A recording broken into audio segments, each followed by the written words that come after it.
Saludos amigos de Plankton Diving, estamos en un nuevo vídeo sobre pequeñas cosas del buceo. Soy Xavi Llambric y hoy vamos a hablar de reguladores. Los reguladores, vamos a hacer un poco de historia de los reguladores. El regulador tal y como lo conocemos hoy en día fue desarrollado por el famoso Cousteau con la ayuda de un ingeniero francés, también ingeniero Gauguin. Y durante la ocupación nazi de París, que estaban confinados igual que estamos nosotros ahora, pues se aburrían y decidieron experimentar con elementos que ya existían en aquel momento, a ver si podían utilizarlos para el buceo, ¿de acuerdo? ¿Qué elementos tenían en aquel buceo? En las instalaciones de gas natural, el gas que se transporta por tuberías por las ciudades y llega a nuestras casas, a la entrada de nuestras casas hay un pequeño regulador de gas con una membrana que se encarga de regular la presión, de bajar la presión que llega desde la tubería de la calle y mandarnos esa presión a las cocinas de nuestra casa, las cocinas o las calefacciones, ¿de acuerdo? Entonces ellos cogieron este aparato que ya preexistía y lo modificaron. ¿Lo modificaron para qué? Para poderlo usar con aire respirable debajo del agua, ¿de acuerdo? Y consiguieron hacerlo, consiguieron inventar lo que hoy en día conocemos como los reguladores, ¿de acuerdo?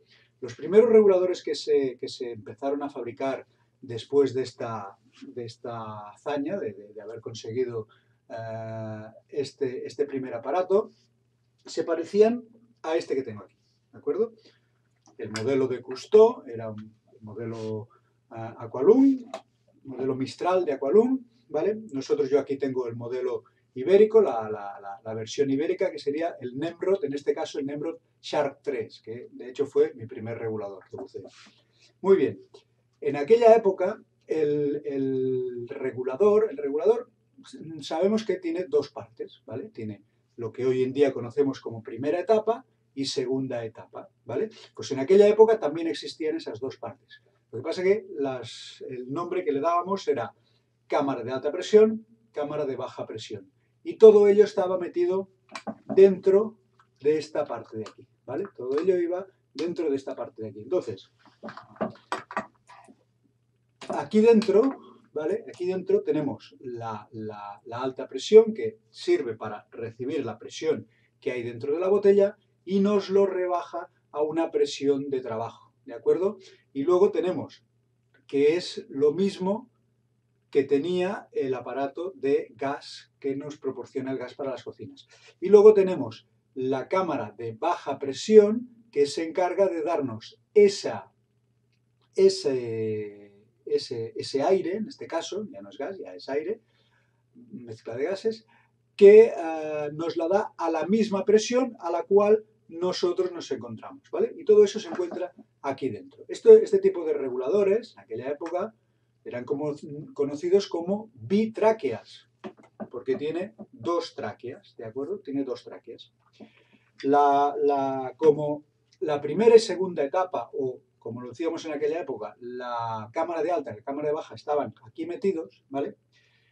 Cuando yo inspiraba, ¿de acuerdo? Me venía el aire por esta tráquea de aquí. Llegaba hasta la boca, aquí habían unas válvulas unidireccionales, yo lo inspiraba y lo volvía a expirar y volvía por este tubo de aquí. Y simplemente cuando llegaba aquí otra vez a la parte del regulador, había una válvula de exhalación y las burbujas de aire salían por aquí. ¿De acuerdo? Muy bien. Entonces vemos de que realmente no es necesario la segunda tráquea, ¿vale? No es necesario porque su única función es el aire regresa hacia el regulador y lo expulsa por aquí. No es como ocurriría con los recicladores, con los rebreathers, no reutiliza el aire, no hace nada con ese aire, simplemente lo exhala por aquí. ¿Qué ventajas tenía este regulador con respecto a los que tenemos hoy en día? A los que durante algún tiempo, por analogía con el bitráquea, le llamamos el regulador monotráquea, ¿vale? ¿Qué ventajas tenía? tiene dos ventajas, claramente. Una es, funciona mejor en aguas frías, da un mejor resultado en aguas frías que el otro regulador. ¿Por qué? Porque cuando nuestra exhalación, el aire de nuestra exhalación tiene una temperatura que le ha dado nuestro propio cuerpo. Entonces, ese aire con esa temperatura regresa hasta el regulador y aunque no entre, no se mezcle con el aire de salida, sí que lo que hacía era dar un poco más de temperatura a todo el cuerpo del regulador. Con lo cual, ese regulador tenía un mejor comportamiento en aguas frías, ¿vale? Otra ventaja que tenía este regulador era si queríamos hacer fotografía de peces, ¿vale? Entonces, claro, cuando yo voy con este regulador respirando debajo del agua, cada vez que yo exhalo, el aire sale alrededor de mi cara. Produce unas burbujas alrededor de mi cara y normalmente esto lo que hace es espantar al pez al cual yo le quiero hacer la foto.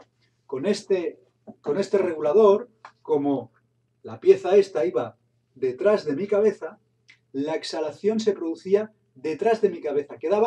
En cierta manera, quedaba escondida la exhalación. Y entonces los peces les costaba más asustarse por esa exhalación, ¿vale? Cuando yo realizaba la exhalación, pues las burbujas quedaban un poco escondidas detrás de mi cabeza y eso asustaba menos a los peces, ¿vale? Estas son las ventajas que tenía este regulador en función de este otro. De hecho, el Mistral, el Aqualung Mistral, se versionó hace unos pocos años con un modelo que llevaba una primera etapa parecida a estas, pero también llevaba un bitraquia. Con lo cual intentaba volver a recuperar estas dos ventajas, ¿vale? Que la exhalación fuera por detrás y que la temperatura del regulador bajara menos. De hecho, es un regulador que funciona muy bien, el Mistral 2, es un regulador que funciona muy bien en aguas frías. Tiene menos problemas que los otros por eso, porque permite no perder tanta temperatura. Muy bien, hemos hablado de las ventajas, ahora vamos a hablar de las desventajas de este regulador. Como yo tenía primera y segunda etapa, cámara de alta y cámara de baja, detrás de mi cabeza, ¿vale? Cuando yo estoy navegando en posición trimado, el regulador queda por encima de mí, ¿vale? El regulador queda por encima de mí. Con lo cual hay un esfuerzo inspiratorio bastante considerable. ¿Vale? Normalmente esto se solucionó con los reguladores normales, esto se solucionó poniendo la segunda etapa a la altura de mi boca, ¿vale? Como ahora la segunda etapa está a la altura de mi boca, la segunda etapa está a la altura de mis pulmones, el esfuerzo inspiratorio es prácticamente nulo, ¿de acuerdo? Si el regulador está bien regulado, está bien con los asientos bien colocados y todo en su sitio, el esfuerzo inspiratorio tiene que ser prácticamente nulo. Con este no. Con este, como toda la pieza está detrás de mi cabeza, esa pequeña distancia que hay desde el regulador hasta mi boca o hasta la altura de mis pulmones provocaba un pequeño esfuerzo inspiratorio. Que cuando tenías que hacer una inmersión bastante larga o recorridos largos, pues costaba un poco. Entonces, tenía fácil solución. Cuando teníamos que hacer recorridos largos de más de 1 kilómetro, 2 kilómetros de recorrido, lo que hacíamos era, en vez de navegar así, navegábamos así. De manera que el regulador quedaba a la altura de mis pulmones, ¿vale? Pero no era plano. Entonces, lo que se hizo para solucionar este tema fue inventar el regulador monotráquea, el regulador que utilizamos hoy en día, ¿de acuerdo? El regulador, ya hemos dicho antes, consta de primera etapa y segunda etapa, que antes lo teníamos metido todo aquí, ahora lo tenemos separado, ¿de acuerdo? Y hemos eliminado la segunda tráquea, ya solo necesitamos una sola tráquea. ¿Qué pasa? Que ahora cuando nosotros exhalamos, todo el aire va a salir alrededor de mi cara, con los pequeños problemas que me va a causar de perturbación del pez que yo estoy intentando fotografiar, por ejemplo, o ese ruido que momentáneamente va a impedir de que yo oiga sonidos que pueda hacer mi compañero con la maraca o con la bocina cuando intenta comunicarse conmigo. Son los únicos problemas que da el hecho de que nos exhalemos al lado de la cara. Muy bien, pues esta os he enseñado mi colección de antiguallas y espero que os haya gustado este vídeo sobre reguladores y nos vemos en el próximo vídeo de pequeñas cosas del buceo aquí en Plankton Diving.